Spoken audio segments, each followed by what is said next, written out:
Tiene que ver con la inconstitucionalidad que determinó la justicia, el juez Maciel, Así es. En referencia al defensor del pueblo. No hacia el propio defensor del pueblo, cuestionándolo él, sino en la forma en que se eligió.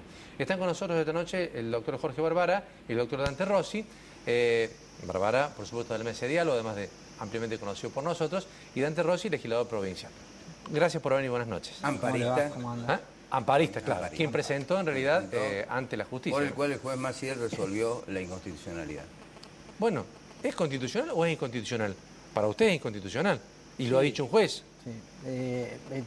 Nosotros planteamos en la legislatura de la provincia en su momento que era absolutamente inconstitucional esta pretensión que querían hacer desde Unión por Córdoba y desde un sector de legisladores de la Unión Cívica Radical de interpretar el artículo 124 y hacerle decir que la mayoría que requería ese mismo artículo era 46 y pico y no 47 como realmente lo decía la Constitución.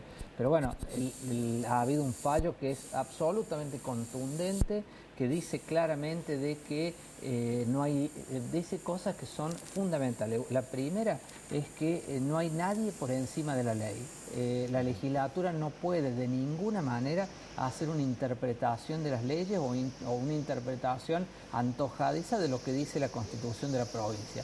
Si la Constitución resuelve una cosa, el Poder Legislativo no lo puede interpretar, sino que lo debe respetar. Eso es fundamental.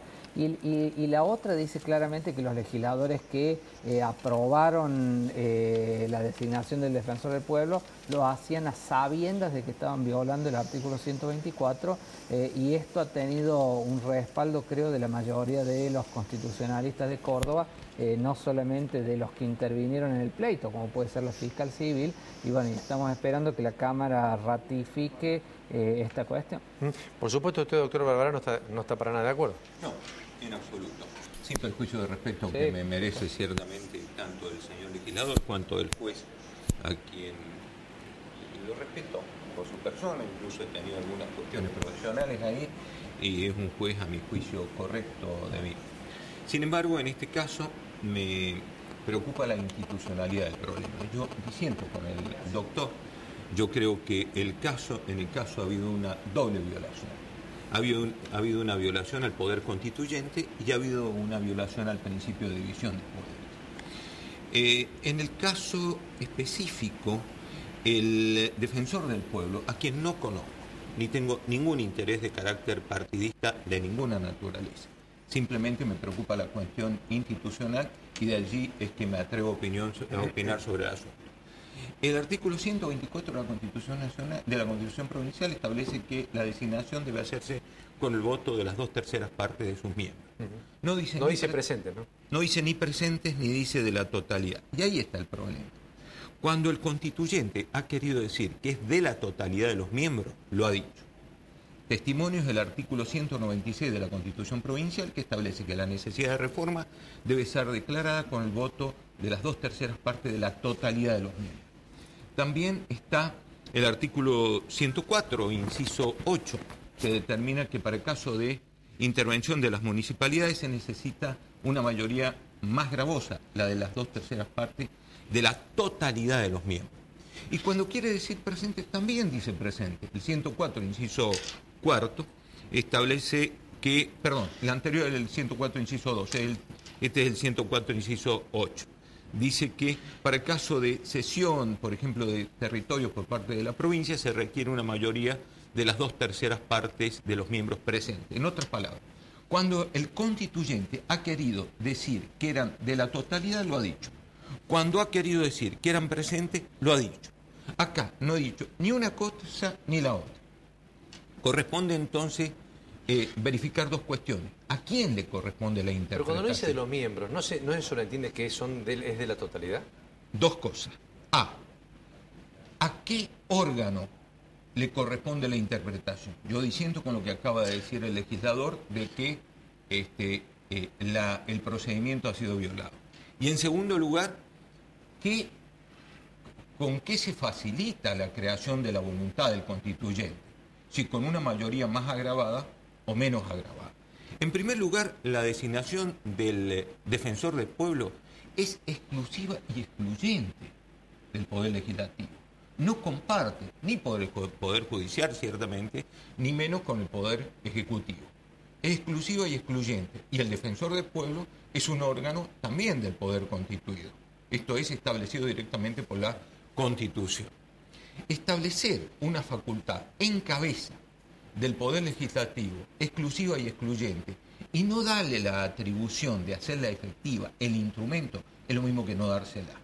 Y para ello hay que asignarle la facultad de interpretación acerca de qué quiso decir el constituyente cuando omitió la palabra presente o de la totalidad. Por lo tanto, a mi manera de ver, es la voluntad del Poder Legislativo la que tiene esa facultad exclusiva y excluyente de cualquier otro poder, la que ejerce el procedimiento, la facultad de interpretar ese mismo artículo. Pero además hay una cuestión que no es menor. El Poder Legislativo inviste la esencia de la democracia. Esencia de la democracia, en términos de teoría política y teoría constitucional, es el juego de mayorías y minorías. Esa esencia de la democracia no la tiene el Poder Judicial. No obstante, ser un poder que sin duda su miembro debe estar comprometido con los valores democráticos. El Poder Judicial es un poder jerárquico, es vertical. Kelsen, uno de los teóricos más importantes del derecho, le llamaba autocrático burocrático. ¿Por qué?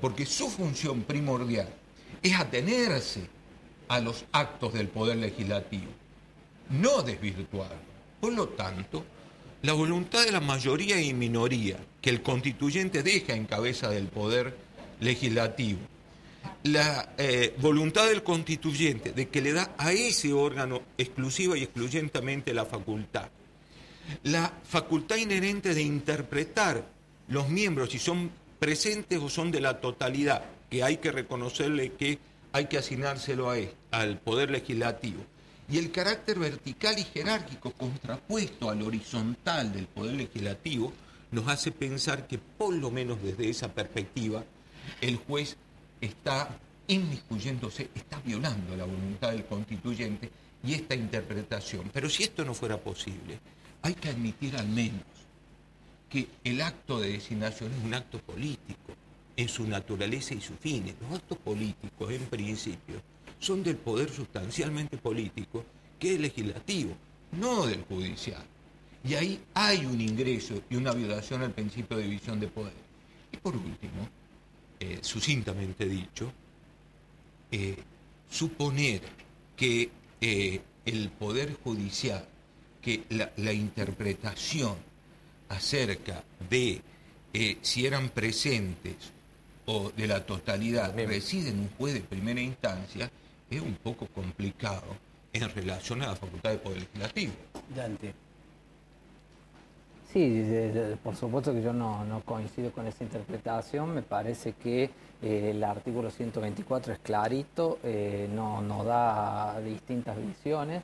Dice claramente de que habla de la totalidad de los miembros de la Cámara. No habla de la totalidad, perdón la interrupción, no habla de la totalidad, dice de los miembros. No dice la totalidad de los miembros no de la dice Cámara. de la Perdón, totalidad. habla de los miembros de la Cámara. Escrito acá, si quieres habla de lo los miembros de la Cámara.